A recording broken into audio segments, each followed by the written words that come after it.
of trickle-down economics. Democrats love attacking the GOP for practicing trickle-down economics, a coin that was first phrased under Reagan. But their latest congressional budget makes Republicans look like pikers. The spending priorities and investments that Senate Democrats propose to help the middle class mostly involve handing money to big corporations.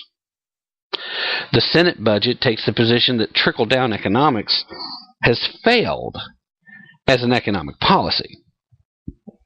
The documents introduced reads, quote, and that true national prosperity comes from the middle out, not the top down. And by trickle-down economics, the Democrats are referring to tax cuts and deregulation, what a conservative might call, leaving people alone, letting businesses work. But then in the very next paragraph of the Democratic budget, they celebrate the policies of the occupier and Congress, what they put in place in response to the Great Recession. Those policies are the occupiers' implementation of the Wall Street bailout, the government-funded rescue of Chrysler and GM, and a stimulus bill that threw money at the likes of GE, on the theory that the money would trickle down to American workers. In their new budget, Senate Democrats don't merely applaud this sort of trickle-down Obamonomics. They propose more of it. The liberal caricature of supply-side economics attacks the notion of allowing the people who earn money to keep it and reinvest it. Decide what you're going to do with your money. It's like, that's stupid, people. Well, we know what to do with your money way better than you do. But the Obamonomics is far more accurately described as trickle-down. But it's okay, because our wise ruling class seizes the money by force and redistributes it, instead of allowing the people who earn that money to keep it. And it's kind of a sick and twisted ideology if you think about it. Not that you should think too long on any liberal notion, because it will tend to twist your mind anyway.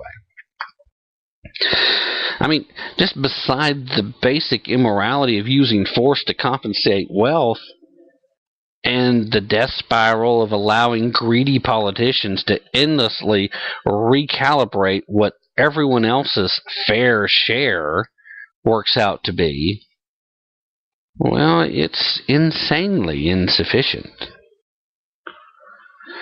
Value is boiled away under the money that it pushes through the hot pipes of bureaucracy. The information value of investment success and failure is erased by blind ideology. Our government investment gurus are very noticeably less concerned about their fiduciary responsibilities to the clients who provide their money than any private capital firm. For those of you who don't get the Wall Street jargon, bottom line is they don't care quite as much what happens with your money, because it's not their money. There are laws put in place to protect you when you invest with a company.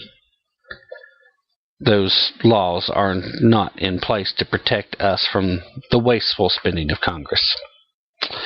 Also in the news, before I get on the soapbox and make the whole show about that alone, Philadelphia mayor wants a magazine punished for an essay on race. The Philadelphia Human Relations Commission has launched an investigation at the request of the mayor after a well-known magazine published an essay that explored perceptions of white citizens on the issue of race relations. Mayor Michael Nutter called on the commission and considered rebuking both Philadelphia Magazine and writer Bob Huber, noting the First Amendment, like other constitutional rights, is not an unfettered right. Bottom line is, they wrote this article about, it was titled Being White in Philly, and it came down to a discussion about how white people are almost afraid to speak out about their points of view on race and race relations within the city because of how they're generally treated. The very notion that the mayor believes he has the right to somehow punish the magazine and the writer of the article for shining light on the fact that whites are quickly becoming a minority in several parts of the country, and that they're treated like pariahs if they have the nerve to stand up and say, hey, we're being victimized by exactly what you've dealt with in the past. If it was wrong when it happened to you, isn't it wrong when it happens to us? Now, that's the basic question and premise that you always have to ask yourself when dealing with any issue. If it was wrong then, isn't it wrong now? At any rate, let's take a quick break, and when we come back, we'll talk about Cyprus and what's going on there. We'll be right back.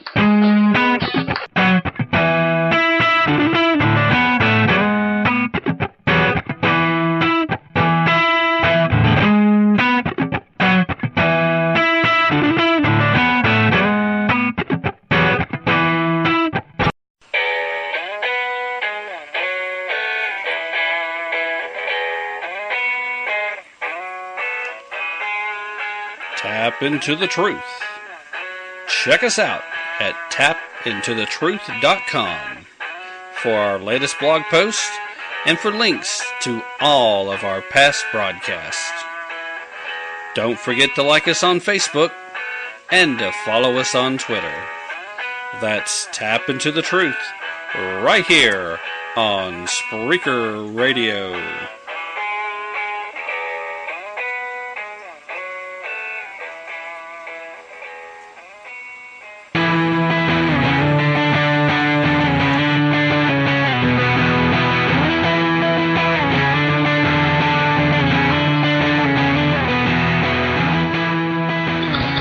Welcome back. We are on the second side of the break here at Tap Into the Truth, and we're talking about the economic debacle that is taking place in Cyprus and whether or not this could be a window into our own future.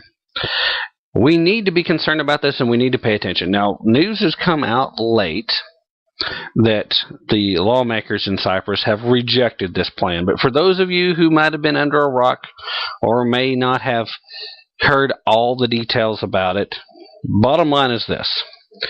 Part of the EU plan to bail Cyprus out of its current banking debacle was they were going to put a new tax on all of the account holders, all of the depositors in the country.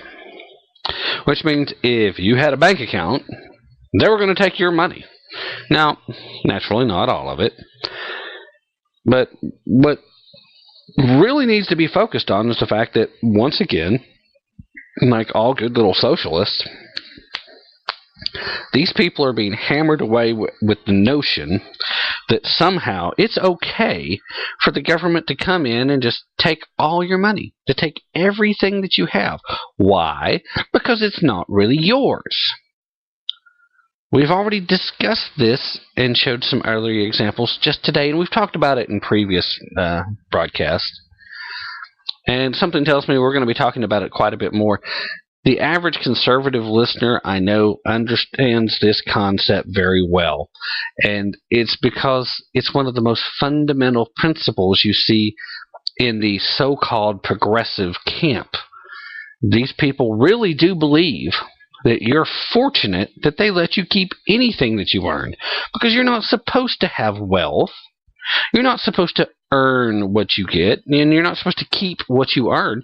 You're supposed to work for the favor of the state, and then the state will allow you to have enough to survive.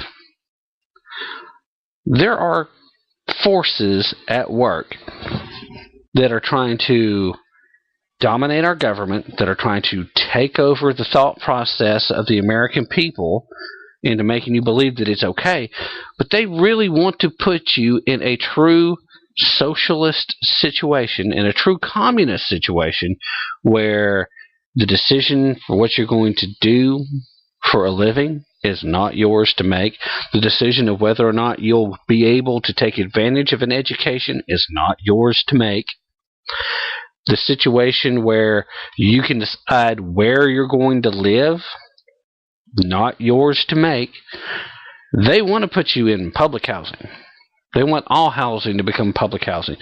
Now, is that saying that everyone that's in the Democratic Party feels that way? Of course they don't.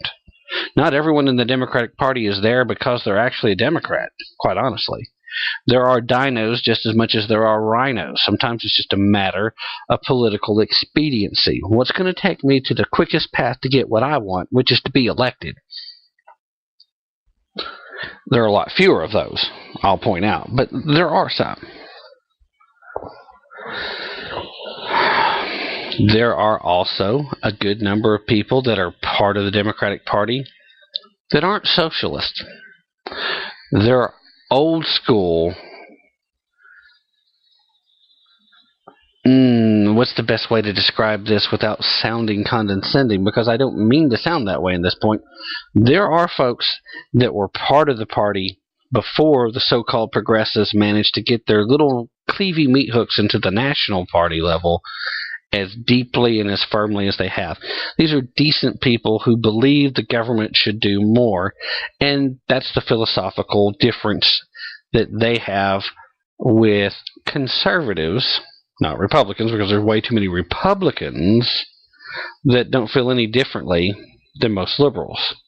That's part of the reason why you see such a division within the party itself right now. Of course, certain party members want to pretend like that division isn't even there.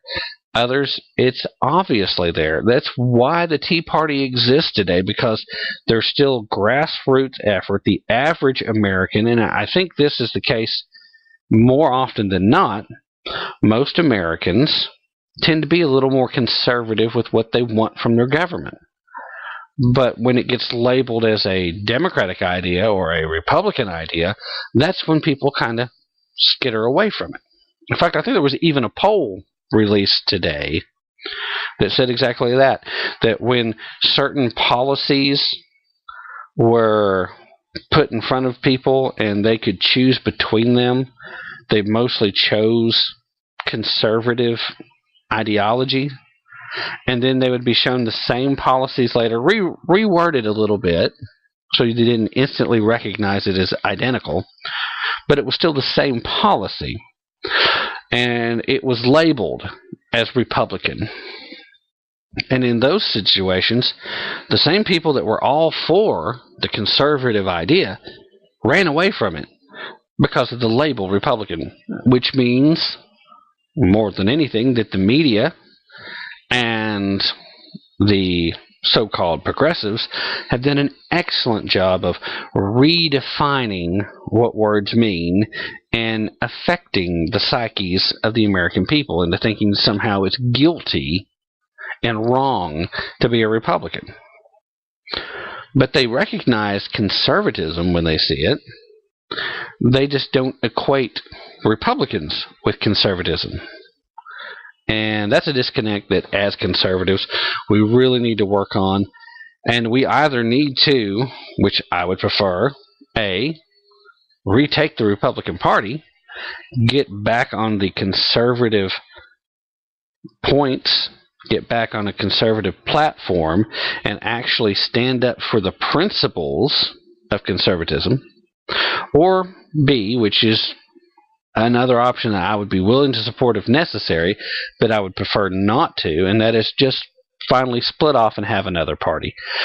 Very tough road to hoe, very difficult to break in as a third party regardless.